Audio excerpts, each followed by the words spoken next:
What's up, guys? Steve here, and welcome back to my page. We're going over Turo fleets and how to make it run smoothly as possible.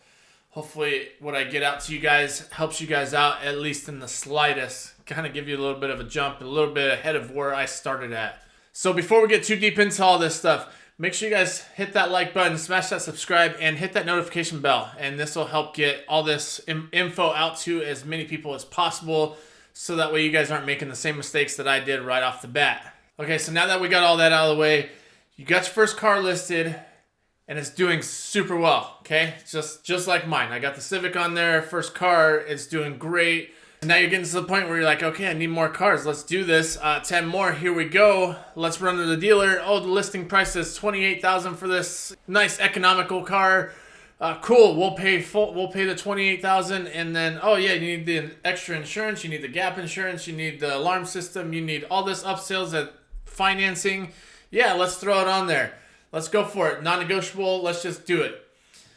Wrong. Do not go in there and do this. I get it. This sounds pretty basic. This sounds pretty, we should know this, but I guarantee you, I know there's some people, I've talked to some people that basically do this. They go out, pay full asking price, basically any upsells in financing. Dealerships make all their money in the upsells, in the financing department, where they do start adding the protective coat of wax that they put on that in Phoenix is going to be gone in the next 2 days. Or, whatever, the extra insurance, the gap insurance, the good old... The phone's ringing, your extended warranty's about to expire. All that stuff. Remember, you don't have to get all that stuff. If it makes sense for you, then 100% do what works for you. Do what makes sense for you. Most anywhere you go to, these prices will be negotiable. There are some places where you go to, if you, like CarMax, it is 100% no haggle. They're great to deal with, but they don't always have the best prices. Or sometimes if they do have the best price, they get it on the back end where you have to go through their financing only, where the sticker price is great, but they kind of catch you a little bit in their financing. So if you get pre-approved and you go try and buy it outright, they have a little harder time. They won't give you that exact price. Now, I'm sure if you guys do work for CarMax or somebody knows a little bit more, you might be able to correct me on this, but that's kind of what I've seen in the past. Instead of going through all this stuff, instead of going straight to the big boy dealers or, mom and pop dealers, check out what they're going for in your area. Check Kelley Blue Book, which I know there's kind of a wide range on that, especially right now in 2021. I know 2020 Kelley Blue Book was just like, it blew my mind. Was not correct at all. Like, prices were through the roof. Didn't understand it. I don't know. That's a whole nother thing. 2020 was kind of a weird one, and so is 21. Car prices, real estate, any of that stuff. But we're getting sidetracked. So figure out what cars you guys need, what market you're in, what the cars are going for in the market you're in, and start networking. If you are trying to build a bigger fleet, this is going to be huge. Obviously, you can't go to one dealership and be like, yo, I want to buy 10 cars. They're just going to see money signs and go, cha-ching, we got this guy. No, research it. You're going to have to search deals. You may not be able to get all the cars from one dealership. You may be able to get one or two, maybe even three. But even this poses another hurdle, which is, are they going to finance all three of these cars to one name?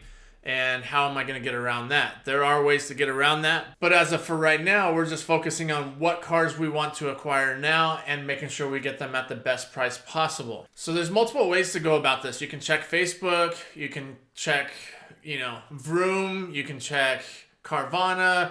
All these different revenues. Check them all. See where everybody's at. See where they're at with these cars.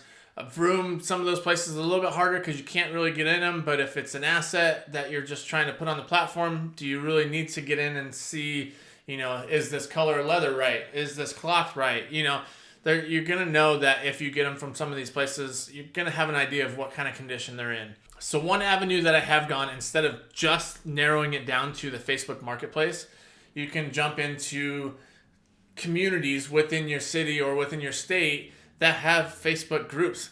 And this is where networking is huge. I spoke about it earlier. My last job, I was out networking all the time, out in the trade all the time. And once I started doing this, it was a little harder to get out and I wasn't able to reach as many people, at least so I thought. You get into Facebook, you can reach so many more people, or even just any kind of social media program. But Facebook is really good for it because you can be a little more personable. You are in the same areas and it's easier to reach out to them. Just ask anybody. And it is amazing the amount of connections that get thrown at you just by asking a simple question. Who's got a guy? Who's got a girl? Find out who's got what you need in your city and go after it. I did this. I went into community groups and said, hey, I need to buy a car. Who knows somebody? Who's got the guy? Who's got the connection? Instantly had 5-6 different responses. Oh, I got a wholesaler. I got this guy. I got a dealership. I own a dealership. Like there's so many resources that just got thrown at me. And now it's a matter of, okay, cool. I can take all this info in and start weeding out which is BS, which actually works, and start sitting down and having conversations with somebody. Take them out to coffee, take them out to lunch, and just have a conversation. During this conversation, find out what works for both you guys. You know, you don't want to go into this and just be like, okay, so cool, you own a dealership, this is what I want, blah, blah, blah, blah. Make sure you get me the best deal you can get. I want this, I want that. And what can you do for me? No, go in and build a relationship, build that rapport with somebody so that way you have future relationships to lean back on if you need them to expand later on in like a year or two or 6 months or a month. And you never even know that you could even turn this into something where you start getting the gears in their head rolling of, hey, you know what, maybe we can do this. And then you got to shut it down real quick because you don't want to take them over your territory, right?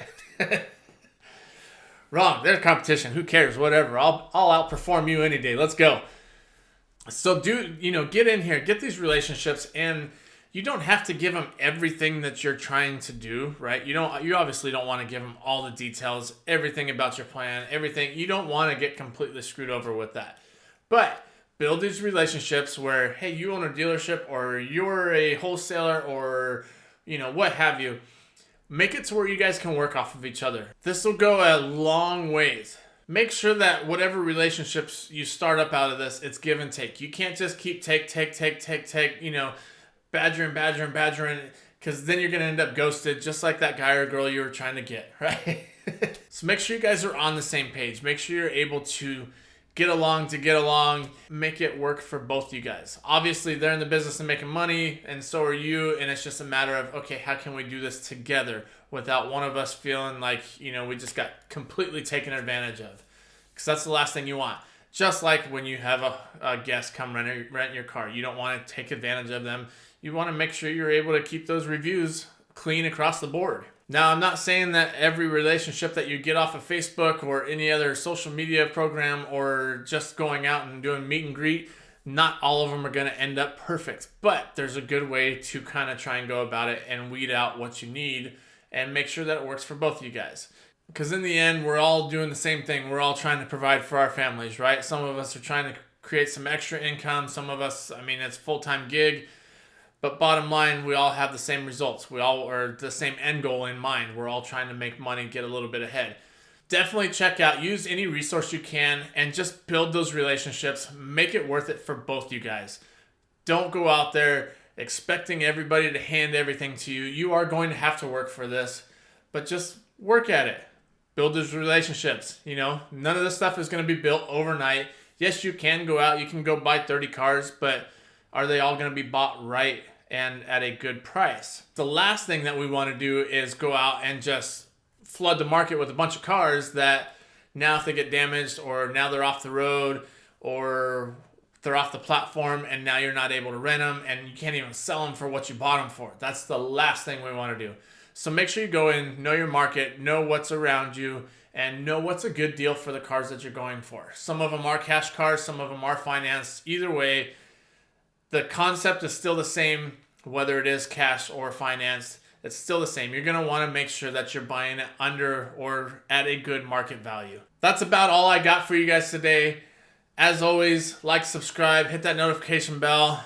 If you got any comments, if you got anything from me, anything at all, I'm open book. Let me know. I'm curious what you guys are seeing, how you guys are buying cars, if you're buying them cash, if you're financing them, or are you one of those people that just go in and say, hey, this is my payment that I want, and the dealership works their magic numbers to give you a car that is all of a sudden a price tag double what you were asking for, but hey, they got the payment right.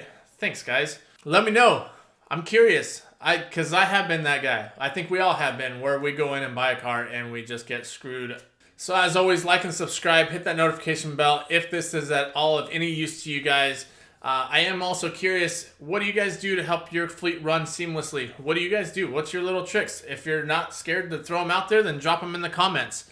I'd love to hear back from you. I can honestly say that if you did get screwed over, or if you did get taken advantage of with buying a car in the past, you're not the only one. Trust me, there's thousands and thousands of people that have had the same issue. They're just not willing to admit it. Let's face it. There's a reason why some of these big car dealerships are in business, because they're good at what they do. Just make sure you're better. Like I said, drop comments. I'm curious what you guys have seen out there. I hope this is some value, and we will catch you guys on the next one. Later.